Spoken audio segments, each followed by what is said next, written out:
A ministra da Igualdade Racial, Aniele Franco, diz que está acompanhando os efeitos fortes das chuvas que atingem o Rio de Janeiro desde a noite de sábado. Eu estou quase falando isso aqui, mas eu vou ler a notícia e vocês interpretam para mim, porque eu não tenho mais paciência, não. Ela afirmou que as iminentes tragédias decorrentes do temporal são frutos dos efeitos de racismo ambiental e climático. Algumas prefeituras do estado já estão mobilizadas. Postou no Twitter. Para quem está na tela vendo aí, para quem está na 98 FM, o texto é esse. Estou acompanhando os efeitos da chuva de ontem nos municípios do Rio e o estado de alerta com as iminentes tragédias, fruto também dos efeitos do racismo ambiental e climático.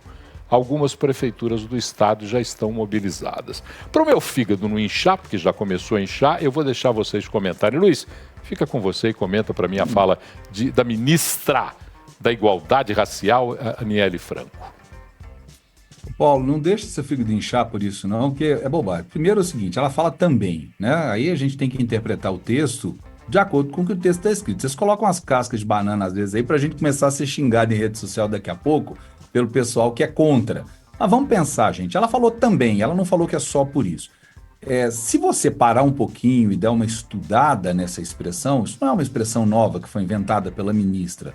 É uma expressão antiga, é um estudo que já está nos meios acadêmicos há muito tempo. E a ideia, quando você usa a expressão racismo ambiental e climático, é dizer que comunidades negras e marginalizadas, e a gente não vai discutir aqui que na favela tem mais preto do que branco, tem, né, independente do volume da população, é uma proporção inclusive maior, mas que essas comunidades elas são desproporcionalmente afetadas pela devastação ambiental. Essa definição, dessa forma que eu li aqui, está na Carta Capital, lá, uma matéria de hoje para explicar esse assunto. O que isso quer dizer? Que essas pessoas elas estão mais sujeitas a sofrer com os desastres ambientais, que são provocados por problemas climáticos. A chuva está aí, ela vai continuar chovendo. Se a gente não tivesse gente pendurada em encosta, a gente não teria tanta gente em área de risco. As áreas de risco estão aí porque as pessoas não conseguem viver em outro lugar e vão viver lá. E por um outro problema, tem algumas ONGs que não deixam essas pessoas serem retiradas de lá e serem transportadas ou movidas ou mudadas, né? Transportadas mesmo para outros locais da cidade, porque a pessoa, às vezes, vai ficar muito longe do trabalho, ela vai ter dificuldade porque o transporte público, nossa, é uma porcaria. São muitos problemas juntos, não é uma coisa só. Então, não pega no pé da ministra só por causa disso, não. Ela tem outros problemas que dá pra gente pegar no pé dela. Por exemplo, o fato dela ganhar o salário dela de ministra, que já não é brincadeira, e tá encostada num conselho aí qualquer federal para dobrar o salário, que é uma prática comum. E que aqui, por exemplo, no estado já acontece menos, mas no âmbito federal está acontecendo muito. Então, vamos implicar com coisa que importa, na minha opinião. Tá, eu vou já contar sobre a minha implicância, mas eu queria ouvir o Kertzmann primeiro. Ô Paulo, eu não tenho nem a paciência, nem a capacidade intelectual do Luiz para poder dissertar sobre racismo ambiental. É um tema que eu não domino e não vou fazer a menor questão de tentar dominar um dia na minha vida. Olha, eu acho muito triste, Luiz, que a gente esteja dividindo cada vez mais as pessoas. Essa senhora, Aniele Franco, ela faz parte de um esquema de populismo que as esquerdas brasileiras abraçaram nos últimos anos. Quando você antagoniza realidades, mas não diz qual é o caminho para solucioná-las, porque ela é ministra da Igualdade Racial. E antes de ser ministra da Igualdade Social, já militava politicamente no Rio de Janeiro há muito tempo. Em que pese o fato de estar lá ganhando salários dobrados como conselheira da Metalúrgica Tupi, que é um órgão federal, e mais o salário de ministra, e essa é uma outra questão imoral, eu não quero discutir isso nesse momento, mas eu quero discutir exatamente a fala dela do racismo ambiental e clássico. Essas pessoas que ficam criando termos ou formas de dividir para poder ganhar com as divisões. Eu não estou aqui dizendo que não haja, por exemplo, um prejuízo a populações pobres e pretas que moram nas encostas. Eu não sou louco de falar que não há esse prejuízo. Mas eu tenho a certeza de que potencializar essa discussão é mais um desses atos populistas que incomodam a gente de maneira brutal.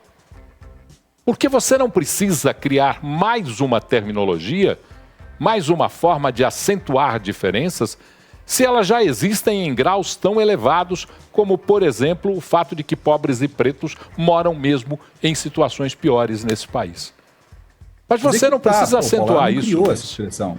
Sim, mas ela não criou essa expressão. Mas ela potencializa. Foi criada há 40 anos. Isso é uma expressão utilizada em estudos acadêmicos. Ok, gente, eu não estou discutindo se é certo, se é errado, se é ridículo, se não é. Essa não é a questão. A questão é o que fazer disso, que aí eu concordo plenamente com você. O que fazer com essa informação? O que fazer com isso? Ela já sabe que isso existe desde sempre. 20 e tantos anos atrás, o mesmo presidente agora era presidente. O que ele fez para mudar isso? Ele fez alguma coisa concreta para mudar isso? É isso que eu acho que tem que ser perguntado. Está sendo feita alguma coisa agora para mudar isso? Alguma coisa concreta? Ela está fazendo alguma coisa? Ela fez alguma proposta para mudar essa realidade? Essa é que é a questão. Não fez. Essa é que é a questão. Eu acho que essa é que é a questão. Porque aí ela acentua. Expressão não é motivo pra gente ficar da vida. Não, mas ela acentua. É uma expressão acadêmica, ela é do meio acadêmico, ela sabe o que ela tá fazendo. Mas que é populista, que é também populista por parte dos acadêmicos, que se alimentam da pobreza. Essa é que é a grande questão. Luiz, eu fiz faculdade de Sociologia, eu sei como é que é o alimento da pobreza que parte das esquerdas brasileiras adoram. Adoram se alimentar da pobreza. Você fez uma citação clássica. As organizações não governamentais não querem retirar essas pessoas desses lugares porque ganham com a presença delas lá. Essa é que é a questão.